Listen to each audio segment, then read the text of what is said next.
afternoon, ladies and gentlemen. Ron Wallace here with Balling Down South Sports Network, here with another episode of the interview. My next guest is no new or no beginner to college athletics. In 2006, he was the first athletic director at Patrick Henry Community College in Virginia. He helped lead them to becoming the first community college in the Commonwealth to join the NJCAA. He helped raise $2 million also at the college to help lead to build new facilities. And they only had 3 athletic programs at the time, but he increased it to 12 athletic programs. He served as an assistant director and a director of Region 10 in the NJCAA and helped 8 Virginia community colleges gain membership in that same conference. And he helped them establish their athletic programs. Ladies and gentlemen, let me put you on with NJCAA Executive Director, Dr. Chris Parker. How you doing today, Doctor?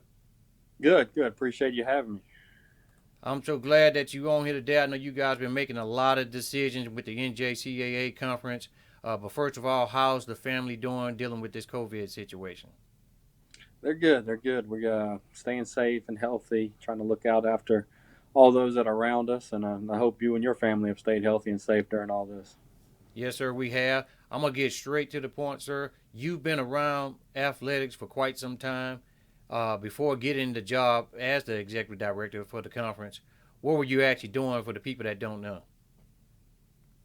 So I spent a little time coaching baseball at VCU before getting to Patrick Henry and coaching baseball and being athletic director, a number of other positions, and stayed involved with the NJC as a whole as the assistant director and region director of Region 10, and left the NJCAA for a couple years altogether and was the vice president of a university before making my way back to this position starting year 4 today, actually.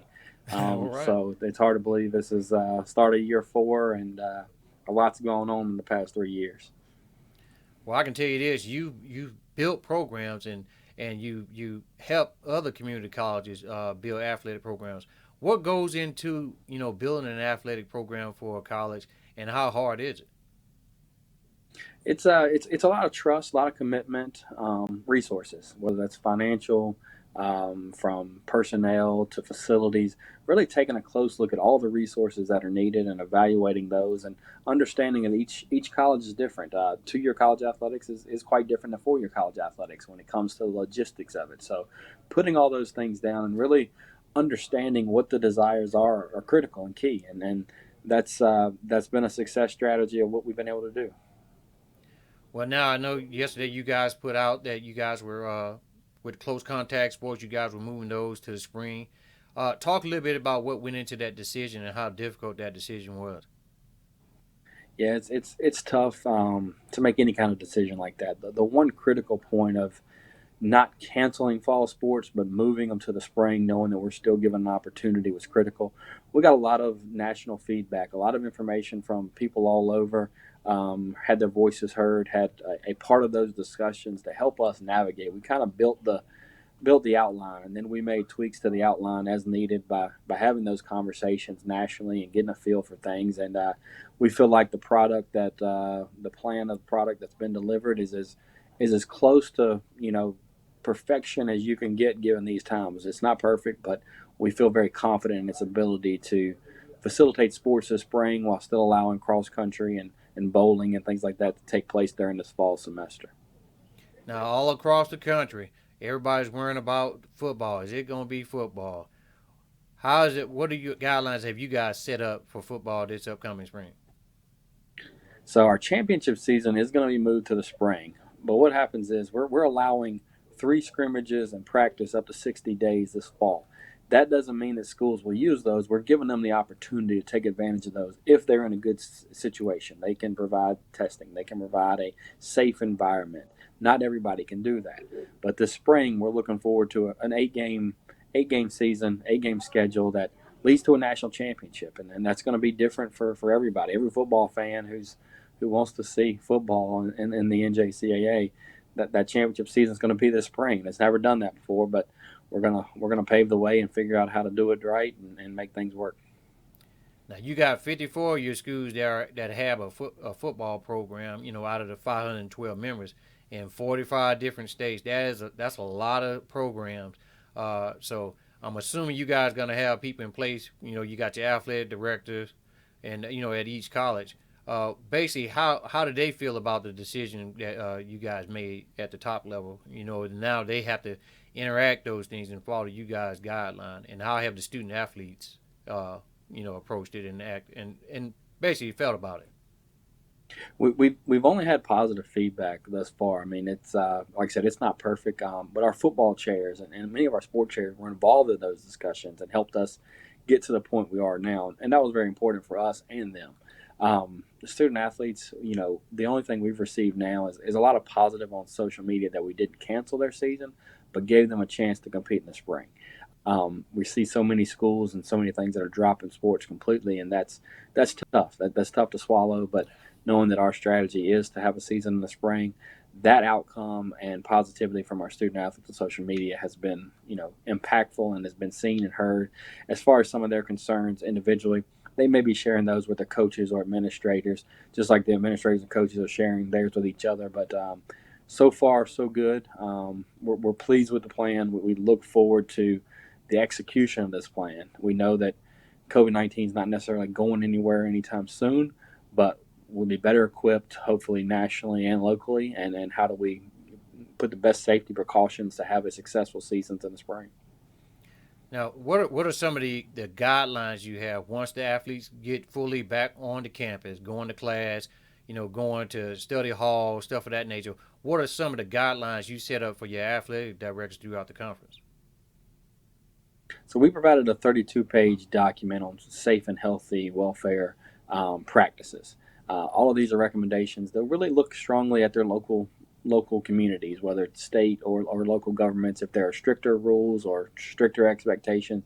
But we provided a comprehensive 32-page document to really help these schools prepare to succeed and to keep them safe and healthy. We know that resources are tough no matter what level you're at, especially in this environment, this situation. So having that and allowing for that hopefully is going to hopefully keep people safe. That's the priority, is keep people safe so that we can have a spring season. Now, also, too, people ask how many people fans are going to be able to come to the athletic events, stuff like that nature. What type of guidelines do you guys have set for your athletic directors at each one of those programs to deal with that? So our fan policies are going to be governed by each state. So if Iowa has full fans, but Kansas can only have fan capacity this fall for scrimmages or anything else, they will have to adhere to what their state legislatures have put in place. We don't have a blanket statement that says no fans or fans as is. We're going to let each state dictate what type of fan base or engagement they have on their different campuses during this fall year. As we get towards spring, we'll certainly keep an eye on that and base other decisions and situations as needed. But for right now, every state's governing what they can and cannot do as far as fan bases.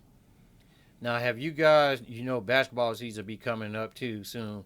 Have you guys thought about doing a bubble, like the NBA and the WNBA has done down in Florida? Yeah, I think that's working great for the NBA. Unfortunately for us, resources and the opportunity of taking many college campuses where kids have to go to school, they have to be engaged in their communities, they may live at home. There's no real opportunity for us to implement something like that, even though we know the NBA model seems to be working very well. So implementing those safe practices and expectations as we navigate this is critical and key. But I do believe the bubble is going to work very well for the NBA, and MLB season starting up here soon with no fans and isolation. We'll see how that goes for them as well. Now, does this change anything you guys do with broadcasting at all of your sporting events? Not right now. I would say there'll actually be more of an emphasis on in the spring of sharing more and more opportunities out there with digital programming and stuff, especially if people can't attend or be a part of it. But we feel like we've done a pretty good job of that already. So it's just enhancing that experience if at all possible. Is there anything you'd like to tell people, tell athletes that are getting ready to go back to their respective college? Anything you want to talk about safety? Anything that you would rather for them to do before coming and once they get there? Just stay safe. Be mindful. don't let yourself get carried away in different things, but practice social distancing. Check your temperature, wear a face mask, do the little things that are going to allow us all to have a spring season. That's important. All right, ladies and gentlemen, the NJCAA Executive Director, Dr. Chris Parker. Thank you for coming on the network, Doctor. Thank you for having me.